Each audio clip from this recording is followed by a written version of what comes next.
podcast. Well, I'm glad you've got podcast things because, we could do a podcast. We could do a podcast. Should we do a podcast? Maybe we should do a podcast. Is it that time already?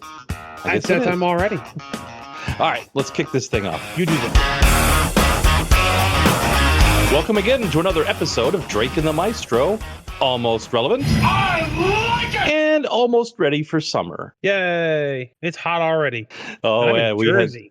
We've had some excitement. You're in Jersey? I'm in Jersey. Yeah. What's going on in Jersey? Apparently everybody uses the back entrance to this Costco. I thought you were going to say the back entrance to New Jersey.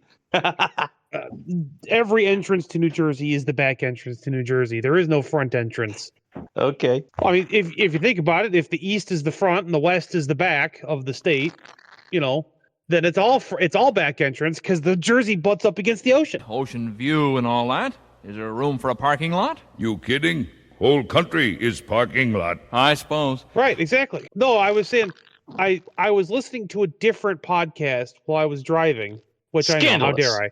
Scandalous. I know. And I came across ironically a food podcast, and they were doing like listener stories about like food, like their food crimes, right? Like ham and Oreo sandwiches, like that kind of stuff. Wow, Elvis is alive. Right. And this person wrote in and said they don't chew their food. They just swallow it. Was that and person?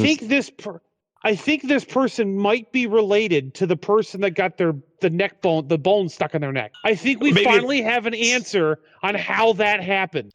No, my. The person that got him stuck is another person that doesn't chew their food. And this person on the podcast reason was they would chew their food, but they get bored while chewing. So they just swallow it because it's faster. I got nothing. I didn't either. Neither did the hosts of the show. Nobody had anything. It was just, okay. That reminds me of that old Firesign theater bit, right? Where they're interviewing a contestant for this fake game show. And it's like, what's your secret? Because there's an old man. I don't eat. You don't eat? No, but it hasn't affected my appetite. Okay. It's kind of like that. Yeah, kind of like that. Yeah. The best part came when they asked this person, what's your favorite food? And they go, soup. Yeah, okay, that tracks. Yeah, okay. Yeah, soup and protein shakes and, Yeah, just the casual, nonchalant answer, soap. All right, yeah, I should have seen that coming. I did that to myself. And how is that relating to New Jersey exactly? It's not, but it was just the thing I was thinking of because I was like, I finally got it. I have an answer on why the guy had neck bone. Right. So, and that's, by the way, his call sign officially, neck bones. Neck bones. Yeah, that's gonna be gonna be his nickname for the rest of his life. Yeah. Negative neck bones. The pattern is full. Yeah, he'll never escape it. No. Just like the firefighter who's permanently Channel 4. Yeah, Channel 4. Yeah. You were talking about Costco and everybody using the back door. Yeah, it's to the New back Jersey. driveway. The back driveway. Oh, the back driveway. Oh, yeah, into the Costco. It's like this Costco has like a main front driveway and a few stores in front of the Costco, and there's a back driveway that comes in on like the loading dock side of the Costco. Well, the more picturesque side, if you will. Right, and it seems like everyone comes in this entrance. Yeah, you remember when you were a kid where we lived up there?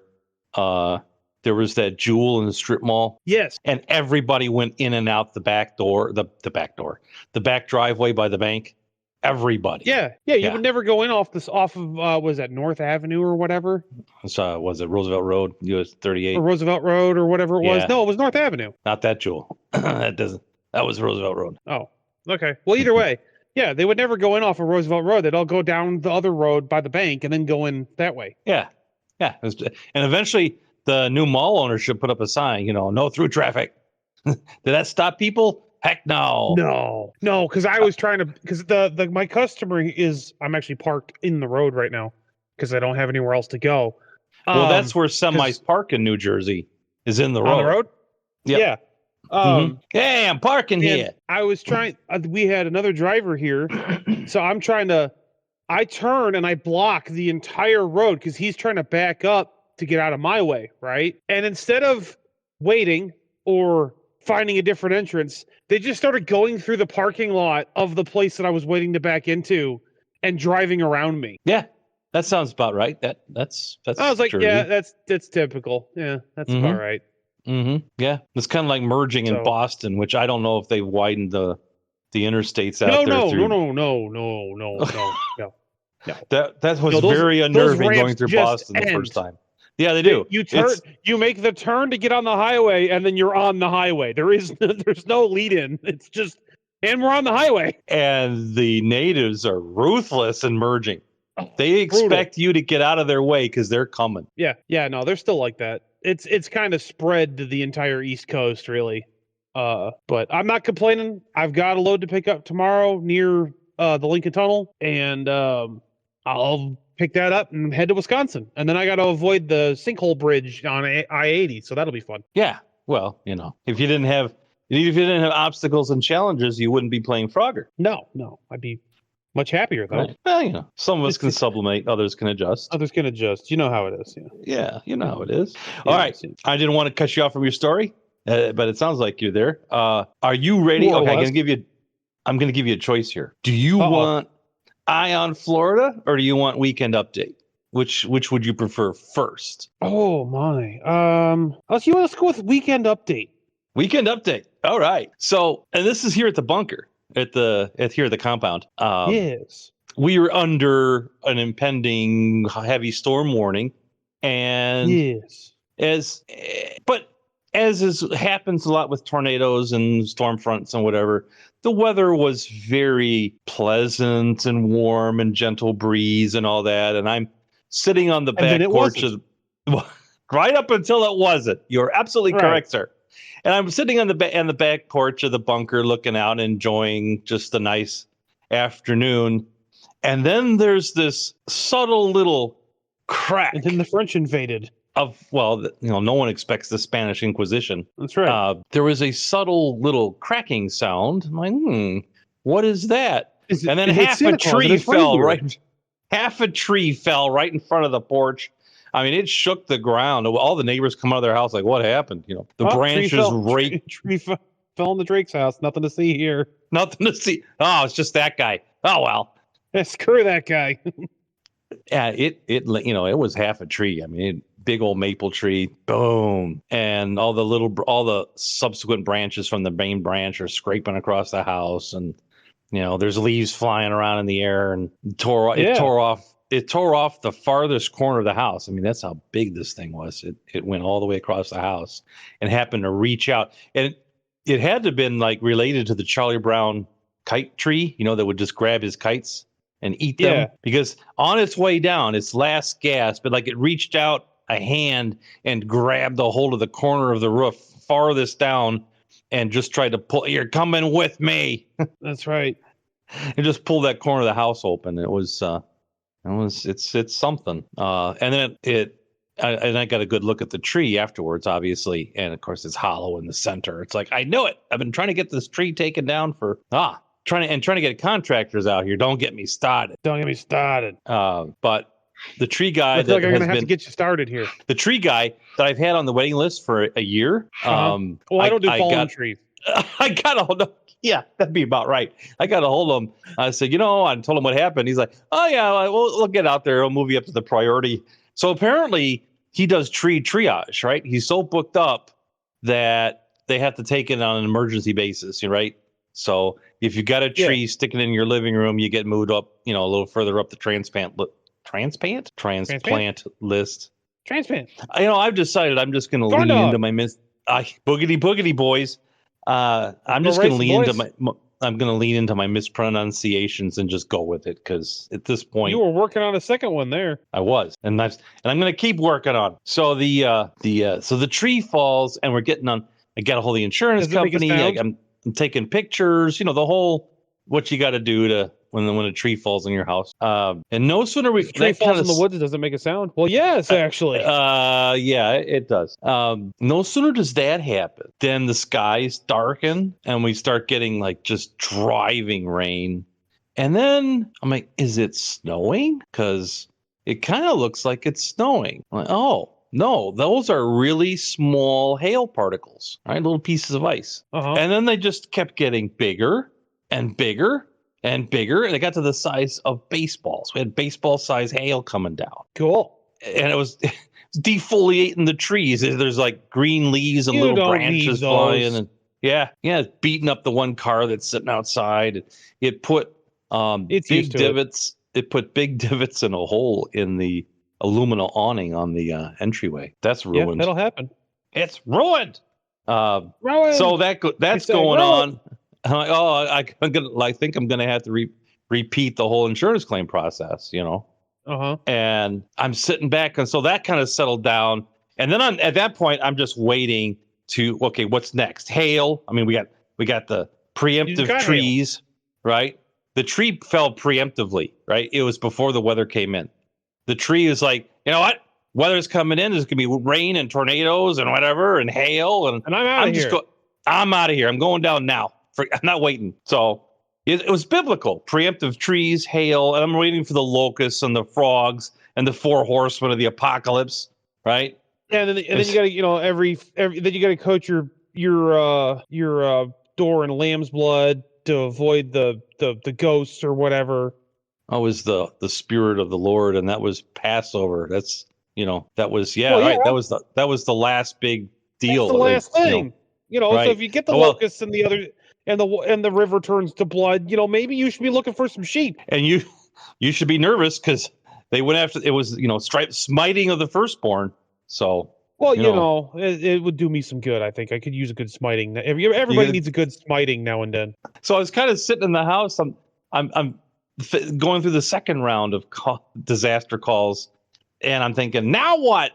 Which reminds me of not only of the movie Deep Rising. That was the Treat Williams character who they were fighting off like oversized deep sea prehistoric worms on a cruise ship or something like that.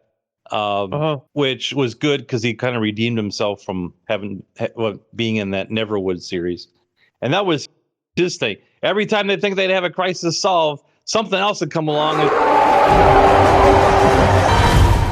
Now what? It's like, now what? Which reminds me of my boss when I was working in the muffler shop. That was his thing. He was Kerry. He was funny. Every time someone had me, he's like, now what?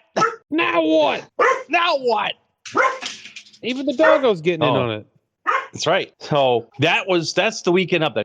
And right now we've got tree bits hanging. He's going to have to go get a scissors lift and get up there and get the rest of that stuff out.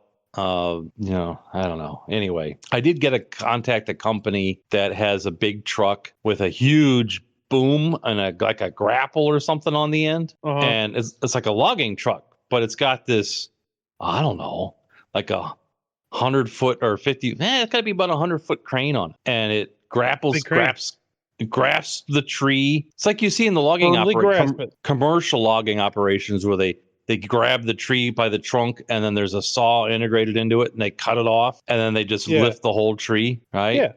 And the guy was looking, it's like, oh no, with the way your ground is and everything else, I can't get the truck very close to pull that tree out. So he'd have to get the big truck, which sounds like fun. And they'd have to park it in the driveway, put the outriggers down with those fancy. Hey, you can't say that word anymore. Really? Boy, am I out of touch. It's offensive to people, to blue collar people. What do they call them now? I don't know. Anyway, we put the outriggers down on the big fancy steel mats so that spreads the weight out because the driveway can't handle the weight of the truck once the crane's up. Right. Yeah. It'll just collapse the driveway. Yeah. It'll just, and they would have to run the boom all the way over the house because the truck is parked at the front. And the tree's got to come out the back. So they would put the boom all the way over the house, grab the tree, cut it off, and lift it over the house. Cool. Now, with the way things have been going, the 4 horsemen, the apocalypse and all that, the way those things... Oh, they're going to drop that thing right on the house. Right through the center of the house. You know it. I'm going to have a tree growing out. You're going to be sitting in your recliner, and suddenly you're going to have the trunk of a tree in front of you. That's right. And a squirrel running down there chattering at me. Barking at you. Right. So I decided not only just cost, because the insurance company will take care of the cost. Yeah. And the Doggo's up really excited because we have excited about visitors something. here. Yep, we've got visitors here at the compound. Oh. So get me distracted, Doggo. Yeah. So right. That's what I'm imagining, and the cost was really high. I mean, and granted, insurance probably covers it, but I never went as far as finding out if the tree company would defer the billing to the insurance company and then pay out of the insurance check, or I don't know. But when I saw the estimate, it's like, okay, I don't know about that. Well, if it was alrighty then. it was my only option, maybe, but I'm going to go with the old 70-year-old dude who's been cutting trees for 100 years. Yeah. Yeah, because he just went like, "Oh, I'm going to trim some of these limbs," and like climbs the tree like an insect, Yeah, up there with his climbing boots, no nothing, just right. And he's up there with his like climbing chainsaw and like hanging on the branch like a gibbon, hanging on the branch with one arm, cutting with the other one, cutting on the other side of him so he falls to the ground. No, he's learned his lesson after the first couple of falls not to do that, Oh. We've had other exciting things happening, but I don't remember what they are because it's been kind of dominated by, there's the whole response. Well, okay, here's part of it where all this stuff is unfolding, and I'm able to keep our insurance agent up to report, get pictures and all that in real time almost. And she's like, well, you want to get a hold of the actual insurance underwriter, right? The company that actually underwrites the policy. So I call their 800 number. She's already briefed them. She's sent them over the stuff that I sent, the pictures and all that. And she's like, okay, they'll be calling back. Now. Never call back. No. If they're going to call back, what will I be doing when the phone rings? Sleeping, eating, or in the bathroom. On the throne. Yeah, on the can. Yeah. Right. I'm on the same phone plan. Yeah. This is the bathroom and drive-through plan. The phone won't ring until you're either in the head or at the drive-through.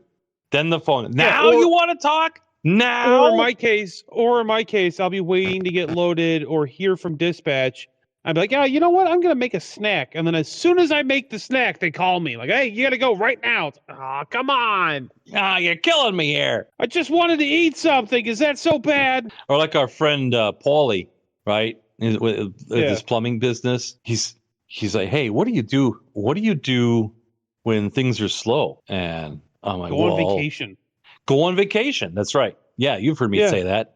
And for the benefit of the listeners who haven't, go on vacation. And mean it, not just don't say, "Oh, don't pretend to be going on vacation." No, like make the plans. Book the cruise, set up get the RV, flights, get the RV out of storage, whatever it is that you're vacationing. Get the RV out of storage, whatever it is. Get your passport in the water, order, whatever. Right. Because as soon as you get in the middle of getting ready to leave, your customers will start calling and they'll never let you go. He's like, "That's ridiculous." I'm like, try it. So he goes and gets his RV and his boat together. He's like, okay, I'm going to go up to the lake for a week. I'm like, there you go. He gets, I guess, and he's like, he calls me. He's like, yeah, I got my RV out of storage. I got it hooked up to the boat. I got everything, all the winterization flushed out. I got everything ready to go. I'm hooked up. I'm loaded up. I'm ready to leave. And the phone won't stop. I'm like, see how that works? Ya. Told ya.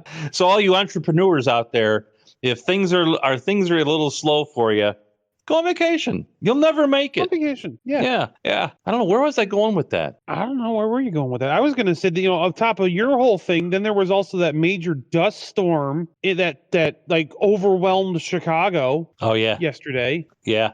Locusts. It's next. I'm telling you, the locusts and frogs are coming. They're coming for you. Well. Can I be okay? The dust storm. Can I talk about that? Is that okay? It's almost relevant. It could be relevant. You'll have to stop me if I get relevant. Okay. It's mildly relevant, but it's also really cool. So No, you go ahead. I was just saying that we're seeing dust storms across Illinois and across other farmland that were areas where we haven't had dust storms before. Not since the Great Dust Bowl, right? I was going to say not since the Dust Bowl. What's happening is, and we have personal firsthand experience about that because for a brief period we were farming. We were taking over the family farm. We were owl exterminators.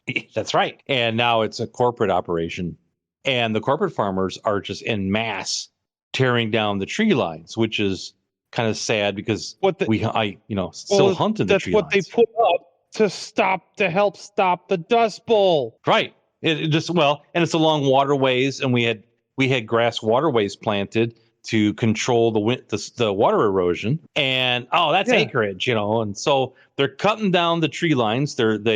In fact, the farmer that bought ours, bulldozed the house, which was very sad. It was because he gained what? He gained an acre, maybe. Not even really bad. A quarter of really acre. Bad soil. Yeah. Yeah, they had a driveway and a culvert and a bunch of other stuff in it. Yeah. Yeah, and the reason it was built where it was, the house, was of all the ground on the farm, that was the poorest. That was the worst soil. So that's where the house and the barn and everything is where the soil is bad. Anyway.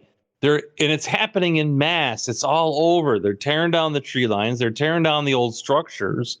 And it's because it's easier for them. It's not even necessarily a gain of acreage to farm, because I gain more acreage just keeping the tree lines trimmed back to keep the overhang. You remember we used to do that, go out and cut the trees and the brush. And I remember. Just keep it cut back so it's not overhanging the field to get more sunlight in there and all that. And then, burn the brush and then disc it back into the ground, enhances the soil. Well, instead of doing that, they plow all that under.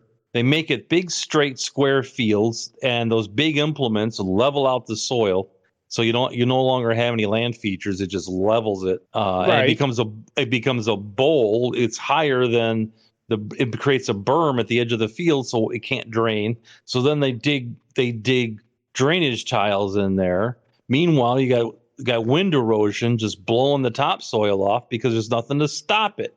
And now you've got dust storms in the Midwest again, right? Because it was the same time. It's just the first time in about 80 years. Yeah, and it's all caused by the same crap, just in a different form. Well, yeah, no, it's pretty much the same thing. It's the same thing. In the Dust Bowl, the people that are doing it now weren't alive during the Dust Bowl, and most of their parents were little kids, so they don't remember why it happened. They just know it happened. So we've lost that collective memory. And it's interesting about the Dust Bowl, it's post World War I. The government had subsidies on wheat, right? So wheat prices were really high. So everybody went out west and planted wheat and made some, you could make a decent living. And then after the war, the government said, well, we don't need any wheat anymore.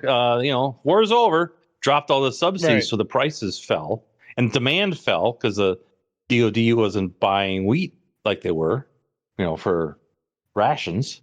And all of a sudden, you couldn't make a living on what you had planted. So what do?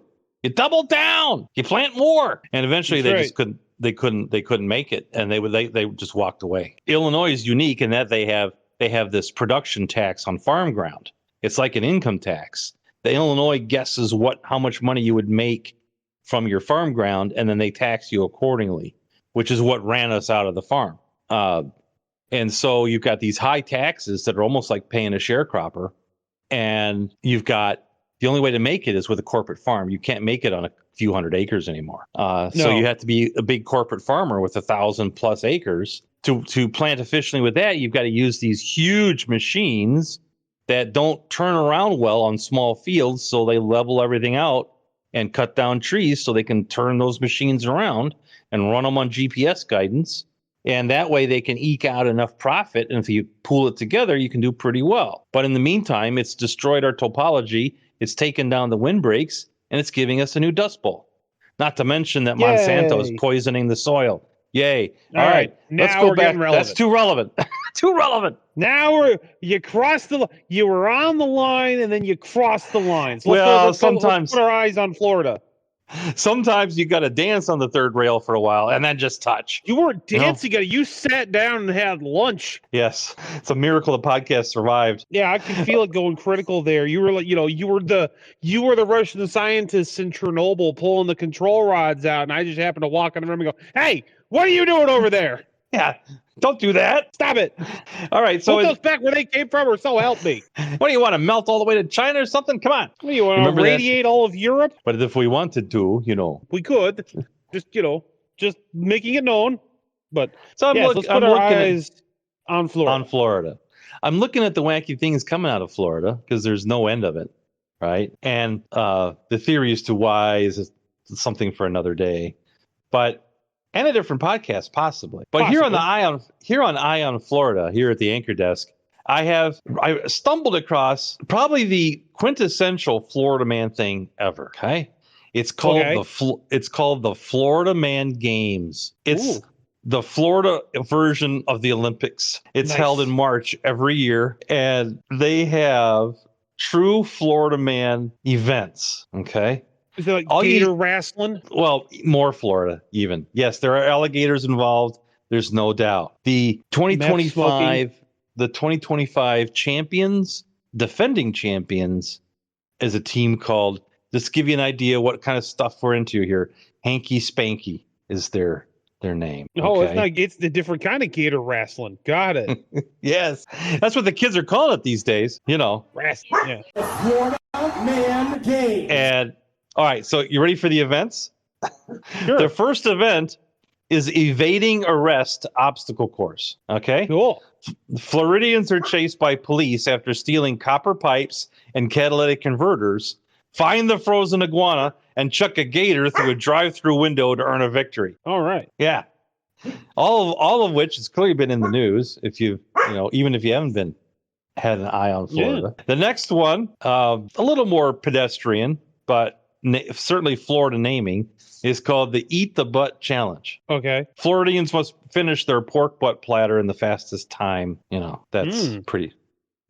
That's just your standard eating contest, except with pork butt. How about Florida sumo cage match and beer chug, right? It's the Florida Man version of the octagon. Right.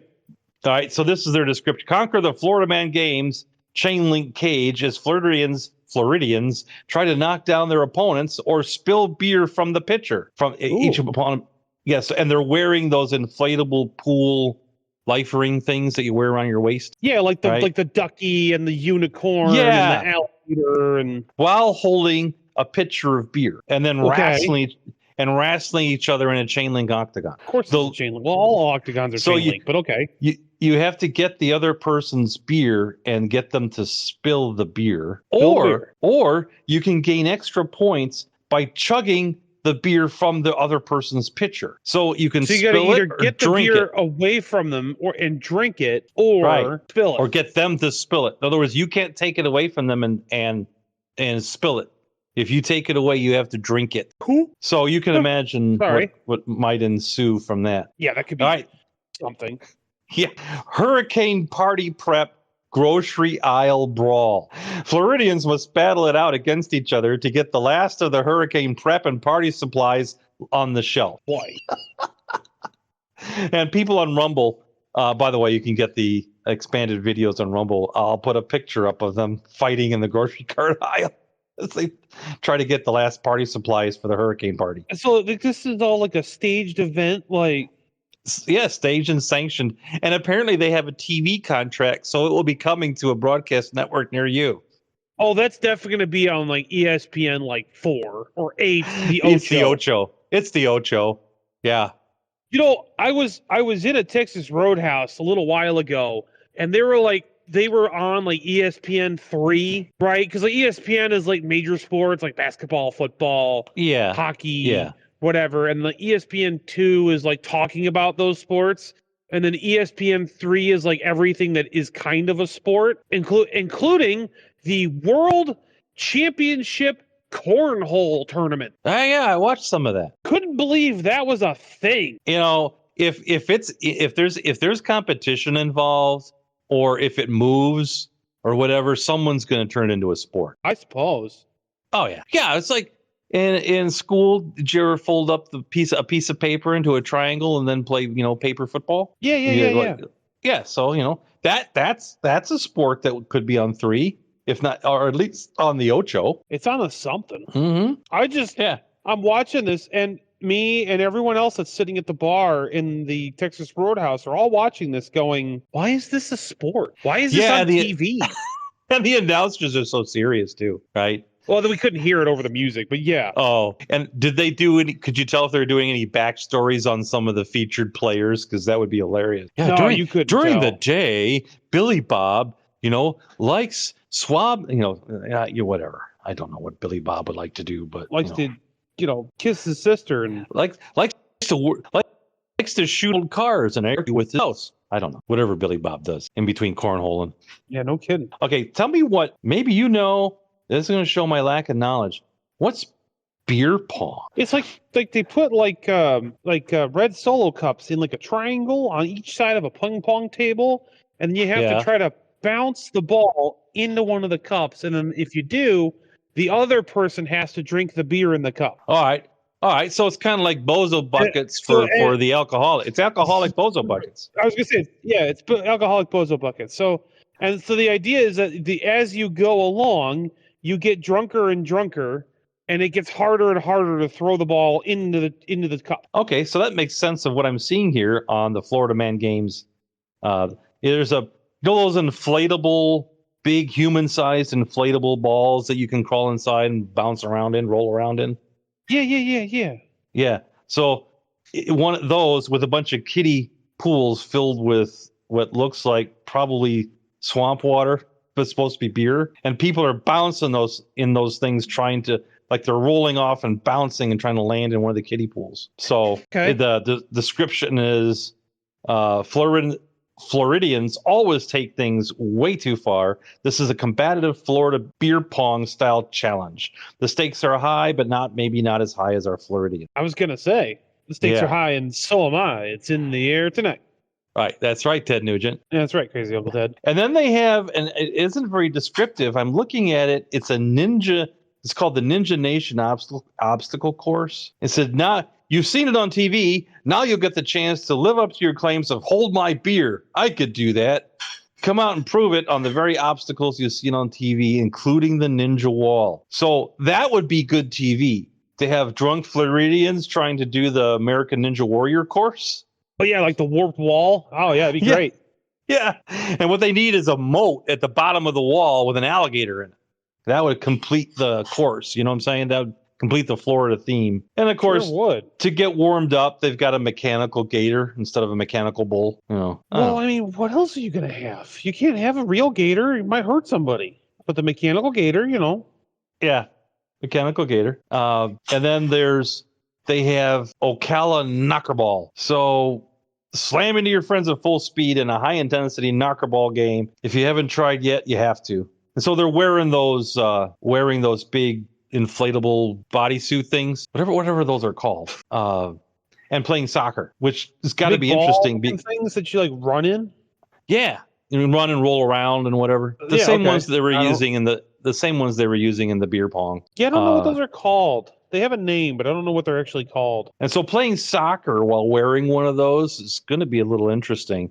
And doing it while hammered should really be interesting. And then, of course, they have jousting in swamp water. They basically create a bog, and then you have to do like the Marines do or different service. When they have you've got the joust poles with the padded ends, and you kind of go at each other. Yeah. But you're doing it in a bog, so if they throw a gator in there, that makes it even more perfect. Yeah, it does. Yep. In a bog. And then there's another event that I'm not going to really describe too much, and I'm not going to put a graphic up. It involves a sports bra, water balloons, and a target. Let's just say it's a double barrel. It's the double barrel slingshot challenge. The Sukiyaki Slam Bam. Got it. Yes. So there you are. Oh my goodness. There are video highlights online for anybody that wants to really go indulge. Search those out on your own. There, we're not. No, we're not going to do that. But yeah, the 2025 game's already over. They were on March 1st of this year. Yeah. Maybe if we can get this, listeners out there, to push this podcast to your friend, or get it in front of the people that run that event. Maybe you and I could be presenter, like commentary. Nobody wants that. Nobody wants that. I want that. That sounds like fun. An all expense paid trip to Florida to go watch the Redneck games. Come on, man. You know what they would do to us? I'll tell you exactly what they would do to us. I don't know if you watched any of the Red Bull Challenge. It's also an ESPN Ocho thing. The Red Bull Challenge soapbox derby with Dale where they Earnhardt Jr. go around corners and stuff. Yeah, they go down, and they're all over the world in famous places, and they build these elaborate soapboxes, and they run them down, and they have different kind of obstacles that are designed to destroy the soapbox. Yeah, like jumps and offer and all kinds of, and designed to get the contestants to either wreck or destroy their thing or both. But it was originally. Are you going to finish this idea, or are you going to explain it another time? Well, how about both? So Dale Earnhardt Jr. and I forget the other guy that's announcing with them are there, but I'm looking closely, and they looks like they're in an announcer booth, but they're green screening it. So it's supposed to look like they're there, but they're not. They're commenting on playback. So the crew sent, the production company sent video crew out there, and there are people with microphones interviewing some of the contestants, and there's contestant backstory. But the guys that are calling the race, Dale Earnhardt Jr. and all that, are in a studio reacting to the playback. And once I figured that out, I still watched it, but I was like, oh. No. Because they screwed up a couple of edits, and you could see they weren't there. I mean, if you're going to do that, and you're going to do it on broadcast television. You better be on top of it. Yeah, especially since it's pre-recorded. You better be, But then I just watched it in the spirit of Takashi's Castle, and it's a lot more fun that way. What was the one where they took Takashi's Castle and they recut it with different MXC, Most Extreme Challenge. That's the one. Yeah, so I just took it in the spirit of that, even though it wasn't quite the same level of funny. But it was okay. I still watch it. But yeah, it's definitely ESPN 8 to Ocho category. But it did make me want to build a soapbox car. So that's something. It does look like fun. Yeah, it does. Yep. And it appeals to the 12-year-old inside of me. Can you believe it? On that disappointment, it's time to say, so long. No, I wanted to tell about the story about, or the not a story, but just like a quick anecdote about, I'm driving along in Pennsylvania, and I keep hearing this whirring noise. Were you driving along? Is it like you're from Jersey and like, hey, I'm driving here? No, I was just kind of cruising. Okay. No hostility involved. No hostility. Going along. I find that questionable. When you're involved, there's hostility. Minimal hostility involved. How about that? Minimal hostility involved. Oh, so it was a really happy day for you. All right. Yeah. It was a good day. And I'm going along, and I hear this whirring noise. It almost sounds like if the listeners out there might be familiar, it sounds like straight cut gear. Oh, yeah. Okay. Yeah. Yeah. Like that whining sound, right? Right. Like you would associate with the supercharger and other things. Yeah. Or a Muncie T10's first gear, or yes, or square cut gears. That just that wee, right? Yeah. And I'm like, is my transmission having a problem? Like, am I gonna, is it gonna break down or something? And, I know I should have put fluid in those axles. Yeah, right, exactly. I get to where I'm gonna stop for the night, and I shut the truck off, and I still hear it, and I realize it's my cooled seat had turned on, and it was the fan for the seat was just struggling for air. Because of the walrus overhang? I don't know. I never turn it back on. That's almost a band name, Walrus Overhang. Almost. So your seat cooler was on, but it was like being slowly strangled? Yeah, it's kind of what it sounded like. Yeah. What is that sound? 100,000 miles. What is that sound? Yeah, what is that? Yeah. Crawl. Well, on that disappointment, it really is time to end. Breach the hull, I'll die. Even had it underlined. You going to say goodbye to the listeners? No, I'm going to actually thank everybody for listening, and I'm welcoming 2 new countries to the podcast. Which I knew what they were, and then you blew it out. I'm going to have to check my notes. Well, that's what you have notes for. The United Kingdom, right? Ooh. Yeah. Somehow the Brits are listening, or, you military guys out there. And Morocco, of all places. Ooh. And I see my Kiwi friends in New Zealand are finally tuning in, which welcome aboard. About time. Thank you. It took you long enough.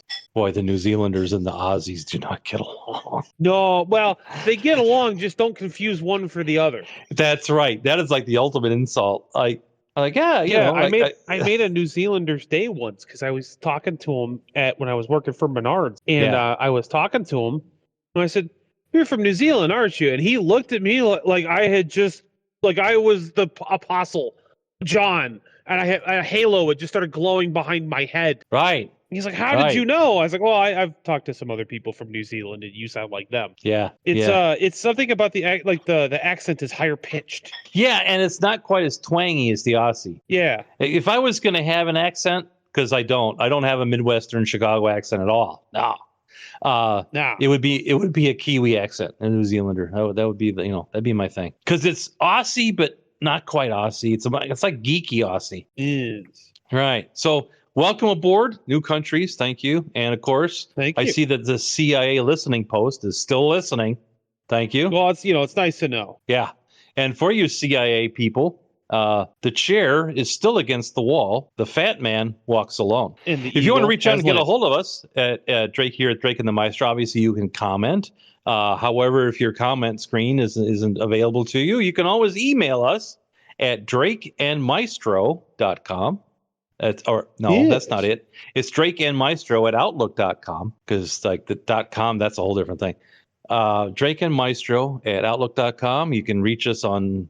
Well, you might be able to reach us on X. It really depends on whether or not the Maestro is going to check the X account. I check it on occasion. Yeah, you can try. And tune in next week when the Maestro says, "I'm a peacock, Captain. You got to let me fly." And on that disappointment, adios. Adios. Adios. Adios, muchachos. Caballeros. Will you get out of here? Oh my goodness, man! I got a whole stack of Florida stories when I was doing the Florida man research. So, oh geez, I don't know if Florida. I mean, we'll have to ask the listeners if they want to have Eye on Florida as a regular feature because I've got apparently I think there's at this point endless supply. That's why the Florida man stuff is so popular is because it's out in the public domain. Yeah. It's like everywhere. Yeah. I just got to be careful. Otherwise the podcast will be just the Florida man podcast. The Florida man adventures. Yeah. Right. And neither one of us are Florida men. So that might make it perfect. Well, yeah. I was going to say, maybe that works out best for us there. I don't know. Well, I got a Volkswagen to go out and assemble. So, Assemble. We'll check on you later. Get assemble. All right. Let's see what I want to do. Assemble.